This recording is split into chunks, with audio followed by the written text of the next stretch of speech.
You're holding a detonator. The Chinese mining executive is on his knees, zip-tied, begging in broken English. Your team leader, Dalton, the guy who recruited you, has a gun to his head. "Press it, or I do," Dalton says. The detonator connects to 400 pounds of C4 planted in the workers' barracks. 342 Congolese miners are sleeping in there. Men who wave at your convoy every morning. Dalton's offering you $2 million cash right now. Duffel bag on the table. Your cut of the insurance fraud. The mine company gets the payout, you get rich, Dalton disappears, and everyone blames the local militia. You've got 15 seconds before security arrives. Your thumb is on the button. 342 lives, $2 million, 15 seconds. Let me tell you how I got here. Jacksonville, North Carolina. Your apartment smells like the mildew that won't leave no matter how much bleach you use. Every morning at 05:30, you make the same breakfast your dad made. 2 eggs, black coffee, white toast. His Marine Corps Challenge coin sits next to your plate. Eagle, globe, and anchor, worn smooth. He carried it through Vietnam. You carried it through Helmand Province. Now you carry it to your $12 an hour mall security job. It's the only thing you own that's worth anything. You eat, you drink, you touch the coin once, then you go. Your mom died 3 weeks ago, pancreatic cancer. The bills are $73,000 after insurance. You open a letter from Capital One. Final notice, $22,847 past due. There's another from the funeral home, another from the hospital. You spread them on the floor because there's no room on the table. Your brother Jake calls. He's a junior at NC State, engineering major, full ride. He doesn't know mom's bills are on you. He asks if you're coming to his birthday next weekend. You lie and say yes. After you hang up, you do the math. At $12 an hour, working every shift they'll give you, you'll pay these off in 7 years, if you don't eat. The text comes from Marcus Webb at 11 p.m. You served together in Helmand. Haven't heard from him in 3 years. Still stateside? Call me. Real opportunity. 6 figures. You stare at it for 20 minutes.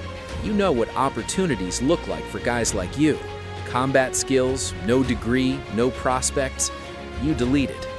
At 2 a.m., you're drunk enough to call him back. He answers immediately. DRC, Democratic Republic of Congo. Private Military Contract. Chinese mining security. $30,000 a month. Cash, tax-free. 6-month rotation. You tell him you're not a mercenary. He laughs.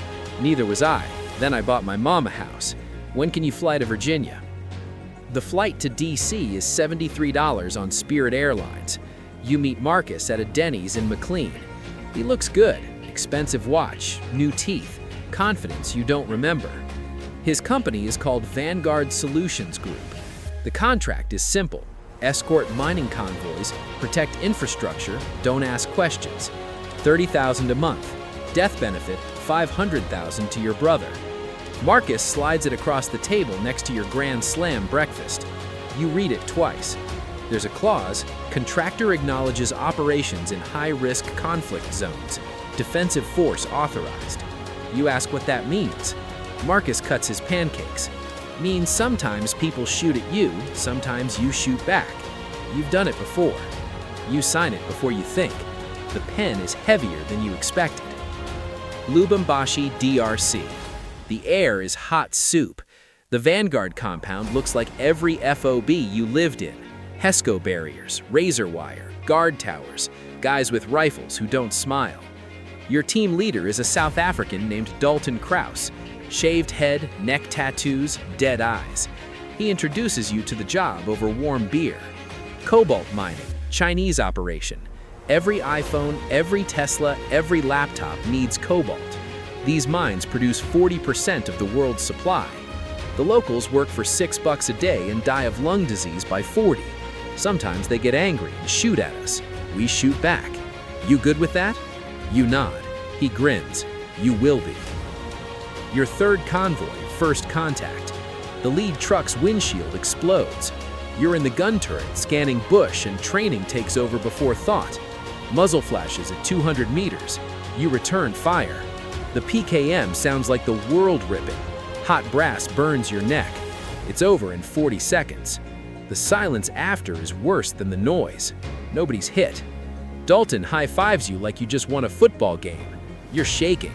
He notices. First time back in the shit? You nod. You'll sleep better tonight than you have in years, trust me. He's right. That night, you sleep 8 hours straight, no dreams. You wake up more disturbed by that than the firefight. 30 days in, your bank account shows $30,000. You're sitting in the barracks and you just stare at it. You've never seen that number, not in your account. You send $15,000 to Jake for tuition with a note, "Got a contract job, school's covered." He sends back celebration emojis and "Love you, bro." You pay off mom's funeral, you pay off Capital One, you pay off Duke Medical. The bills that were crushing you for months, gone in 3 clicks. Dalton watches you from his bunk. Feels good, huh? Don't let anyone tell you what we do here is wrong. We're protecting workers and feeding our families. That's noble shit. You almost believe him. Month 2, Dalton brings you into night operations. Different trucks, different routes, no mine logos. You're driving crates to villages. You ask what's in them. Dalton lights a cigarette. Medical supplies. You can hear metal shifting in the crates when you hit bumps. That night, you watch local militia unload them. Not medical supplies. Rifles, Chinese Type 56s, ammunition, RPGs. A man named Baptiste pays Dalton in cash. American hundreds, thick stacks. Dalton gives you $5,000 cash. Bonus pay for night work. You in or out? You should walk away. Your hand takes the money. I'm in. 2 weeks later, convoy ambush. An IED takes out the lead vehicle completely. Your trainee, a 23-year-old named Miller, Army vet, just got here, is in that truck. You're dragging him out, and his leg is gone below the knee. He's screaming. You're screaming for medevac. You see the attackers in the tree line, and you recognize their weapons. Type 56s, the same ones you delivered. One of the shooters is wearing a yellow shirt. You saw that shirt on Baptiste's cousin at a supply drop. Miller dies in your arms before the helicopter arrives. You sit in red dirt covered in his blood. Dalton stands over you. This is the job. You take it or you leave. You don't leave. That night, Dalton gets called to headquarters. When he comes back, he's smiling. Corporate wants to expand operations. They're offering me strategic director. I coordinate all logistics from Johannesburg.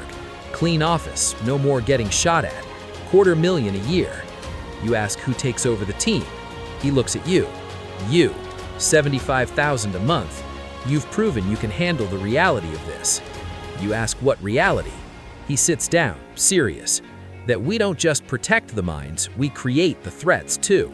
Sell weapons to militias, they attack, Chinese demand more security, we charge more. It's a business model, and you're good at it. You feel sick. He slides papers across. Sleep on it, but your brother's gonna graduate debt-free either way, right? You don't sleep. At 3 a.m., Dalton comes back. Change of plans, bigger opportunity. He's got a laptop showing emails from Chinese mining executives. They want to privatize all regional security, not just the mines, the whole province. Vanguard would essentially run a private military government, legal authority to engage any threats. The contract is worth $60 million over 3 years. Corporate needs a demonstration, proof we're necessary. You ask what that means. He grins.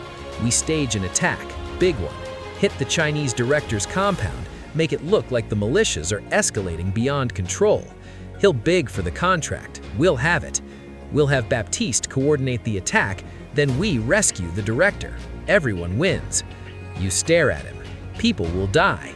He shrugs. People die every day here. At least this time it means something. 2 days later, you're planting C4. Dalton's plan is surgical. Explosives in the workers' barracks on a timer, stage the militia attack on the director's office, rescue the director before the barracks blow, blame the whole thing on escalating militia capabilities. You'll be long gone when the explosion happens. 342 Congolese miners sleep in that building. Dalton sees you hesitate. They're dead already. Lung disease from the cobalt dust kills them by 40 anyway. This is faster, and it means something. Their deaths purchase stability, order, your brother's future. You place the charges. Your hands are steady. You don't recognize yourself anymore. The militia attack is happening. Baptiste's men are hitting the compound on schedule. Blanks and suppressed fire, coordinated chaos. You and Dalton reach the Chinese director's office. Chen Wei is exactly where he's supposed to be, terrified, hiding under his desk. Dalton zip ties him anyway, for authenticity. Then Dalton pulls out the detonator, your detonator, the one you were supposed to destroy after planting the charges. He sets it on the desk next to a duffel bag, opens the bag, cash, stacks of American hundreds. 2 million, your cut. The Chinese are paying 60 million for the contract. Corporate doesn't know about our little arrangement with Baptiste. This is our bonus. You don't understand. Dalton explains slowly. We blow the barracks, kill the workers, blame Baptiste. The Chinese get their crisis, we get the contract, and you and I split $4 million in skimmed hazard pay. We're set for life. The detonator is in your hands now. Dalton has his pistol aimed at Chen Wei's head. You press it, or I shoot him and press it myself. Either way, it happens. Question is whether you're rich or broke when it does. Your thumb hovers over the button. Through the window, you can see the barracks. Lights on. Men waking up to the gunfire, confused, frightened. 342 of them. Your hand is shaking. Dalton is calm. 15 seconds. Security's coming. Decide. You look at Dalton. You look at the detonator.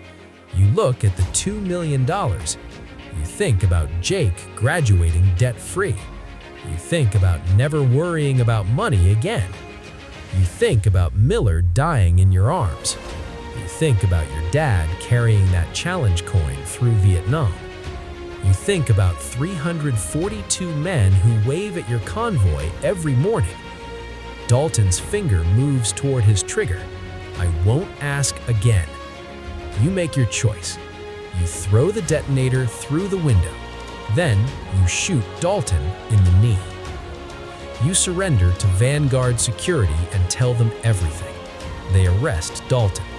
The UN investigation takes 8 months. The story breaks international. American PMC conspiracy to stage massacre for contract profit. Vanguard dissolves. Dalton goes to prison in South Africa, 15 years. You testify against him, against the company, against the Chinese executives who knew. You're blacklisted from every security contractor on Earth. Your bank accounts are frozen, then emptied in legal fees. You're deported back to the US with nothing. No charges, you cooperated, but no money, no job prospects, no references. You're 33 years old. You're unemployable. You're broke again. But 342 men are alive. Jake picks you up from RDU Airport. He graduated 6 months ago. He's an engineer now, making $60,000 a year. He paid for your flight home. The drive is quiet. Finally, he asks what happened. You tell him the basics. You worked private security, you saw corruption, you reported it, you lost everything. He's quiet for a mile. Then, the money you sent me, was it? You nod. Yeah. He pulls over. You think he's going to yell, he hugs you instead. You could have kept quiet and been rich. You shrug. I tried that. Didn't sleep. He laughs. Cries. You're an idiot. You agree. He drives you to his apartment. You can stay as long as you need. We'll figure it out. You get a job at Lowe's, $11.50 an hour. You stock shelves, help customers find PVC pipe, wear an orange vest. Your manager is 19. You're 33. Sometimes veterans recognize the way you stand and thank you for your service. You say, "Thank you back." They don't know the whole story. You start community college, HVAC certification. Jake helps with tuition. Night classes, 2 evenings a week. The other students are kids. You're the old guy in the back taking notes.